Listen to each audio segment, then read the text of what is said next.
Indian டூவில் புதுசாக ஒன்றுமே இல்லையே சார். அப்பெல்லாம் விசில் அடிச்சு எல்லாமே ரசிச்சிங்க. 118 வயசு ஆன அவரை கூட்டம் தானே சார் சொல்லியிருக்கணும்.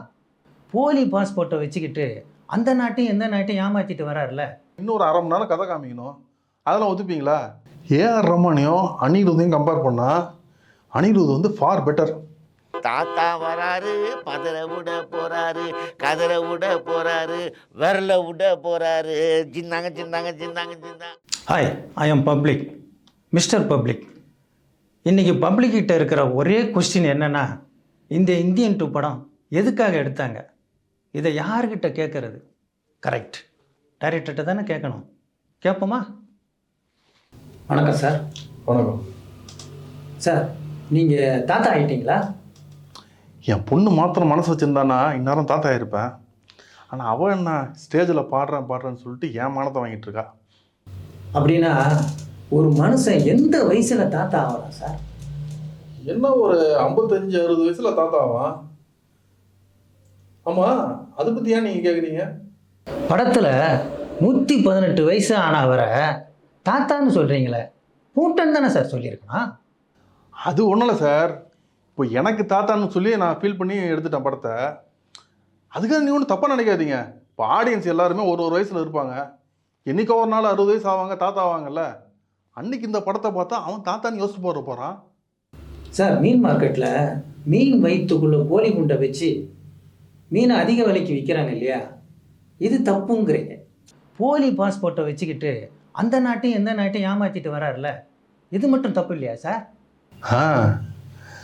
4 பேருக்கு நல்லது செய்கிறதுக்காக கிளம்பி வரப்போ இந்த மாதிரி விஷயம்லாம் தப்பே இல்லை. வர்மக்கலையை வச்சு ஒருத்தனை திருநங்கையாக மாற்றுறாரு, இது கூட ஓகே சார். உடனே மேக்கப்லாம் எப்படி சார் மாறும்? கண்ணுக்கு கீழே கருப்பு வருது, லிப்ஸ்டிக் வருது. ஏன் தம்பி, அன்னியன் படத்தில் வந்து ரெமோ அம்பியா மாறுது, அம்பி அன்னியனை மாறுது, டக்கு டக்கு டக்குன்னு சொல்லிட்டு மாற்றி எடுத்தேன். அப்பெல்லாம் விசில் அடித்து எல்லாமே ரசிச்சிங்க.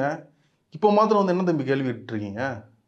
அந்த படத்தில் குறையே இல்லாமல் பண்ணியிருந்தீங்க, இந்த படத்தில் நிறைய இல்லை. சரி, அதை விடுங்க. அவன் சாகுற வரைக்கும் இப்படியே தான் இருப்பான்னு சொன்னீங்க, அதான் அவனுக்கு தண்டனை. டப்புன்னு போட்டு தள்ளிட்டீங்களா சார்? ஏன்பா 2.5 மணி நேரத்தில் படம் எடுக்கலாம்னு சொல்லிட்டு இந்தியன் டூன்னு ஆரம்பித்தேன். படம் 6:30 மணி நேரம் வந்துருச்சு. முக்கால்வாசி படத்தை வந்து எடுத்து வச்சுட்டு மிச்ச மதியை வந்து இந்தியன் டூன்னு ரிலீஸ் பண்ணியிருக்கேன். இதுவே நீங்கள் வந்து லென்த்தாக இருக்குன்னு சொல்கிறீங்க. இதில் இவனை வந்து ஃபுல்லாக காமிச்சுன்னு வச்சிங்களா, இன்னொரு அரை மணி நேரம் கதை காமிக்கணும், அதெல்லாம் ஒத்துப்பீங்களா? அதனால தான் போட்டு தள்ளிட்டேன். சார், வழக்கமாக ரகுமான் சார் தான் உங்கள் படத்துக்கு மியூசிக் போடுவார். அனிருத் சார் அவரோட பெட்டர்னு எப்படி சார் நீங்கள் செலக்ட் பண்ணீங்க? ஏஆர் ரஹ்மானையும் அனிருத்தையும் கம்பேர் பண்ணால் அனிருத் வந்து ஃபார் பெட்டர். இப்போ சாங்ஸில் பார்த்தீங்கன்னு வச்சுக்கிங்களேன், நான் அவர்கிட்ட கதையை ஃபுல்லாக சொல்லி சாங்ஸ் வாங்கினேன். அவர் வந்து தாத்தா வராரு, கதற விட போகிறாருன்னு சொல்லிட்டு பாட்டை வச்சார். ஸோ நீங்கள் வந்து படம்லாம் பார்த்துட்டு எல்லா ஆடியன்ஸ் வந்து கதறிட்டு இருக்கீங்க. இப்போ வந்து எல்லாருமே வந்து என்ன தான் டார்கெட் பண்ணுறீங்க, படம் ஏன் இப்படி எடுத்தேன் அப்படின்னு சொல்லிட்டு. இப்போ என்ன வந்து இந்த சாங் வச்சு ஃப்ரெண்ட்லேயே நாங்கள் சொல்லிட்டோம், அதுக்கப்புறம் நீங்கள் ஏன் கேள்வி கேட்குறீங்கன்னு சொல்லிட்டு என்ன அனிருத் தானே காப்பாற்றினாரு. சரி, அதை விடுங்க சார். 20-25 வருஷத்துக்கு முன்னாடி தாத்தாவோட மேக்கப்லாம் பக்காவாக இருந்தது சார். இன்றைக்கி எவ்வளோ டெக்னாலஜி வளர்ந்துருச்சு.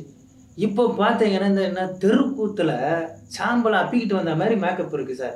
இது ஏன் சார் இது?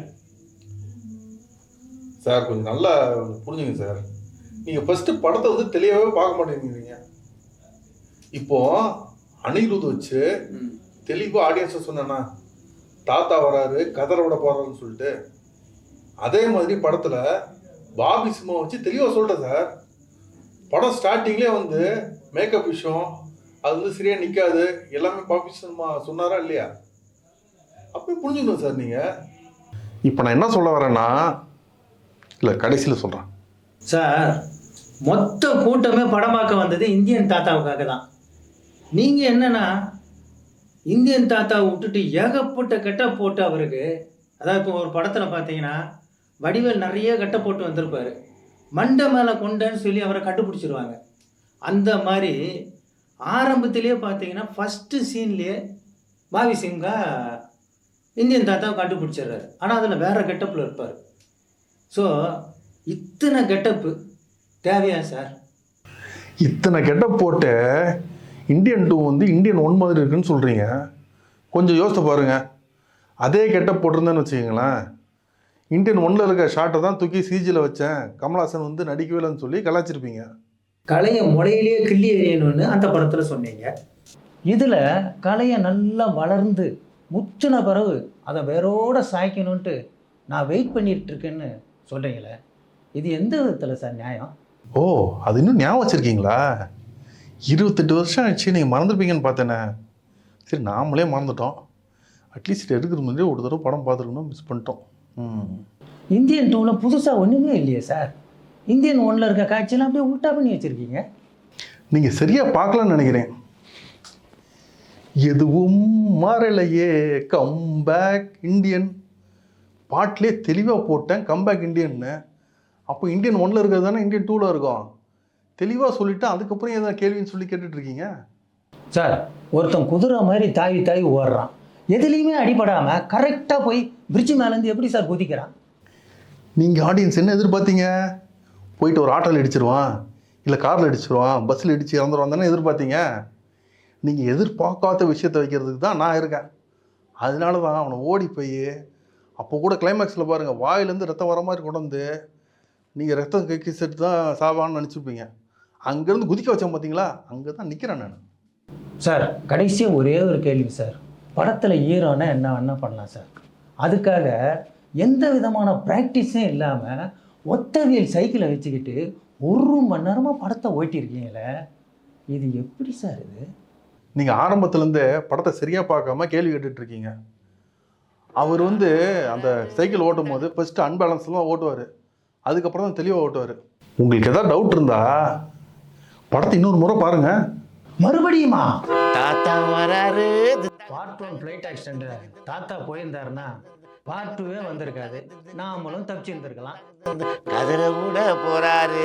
திண்டாங்க திண்டாங்க திண்டாங்க திண்டாங்க திண்டாங்க திண்டாங்க திண்டாங்க திண்டாங்க. தாத்தா வராரு, பதரை விட போறாரு, கதிரை விட போறாரு, விரல விட போறாரு. சின்னாங்க சின்னாங்க சின்னாங்க சின்னாங்க.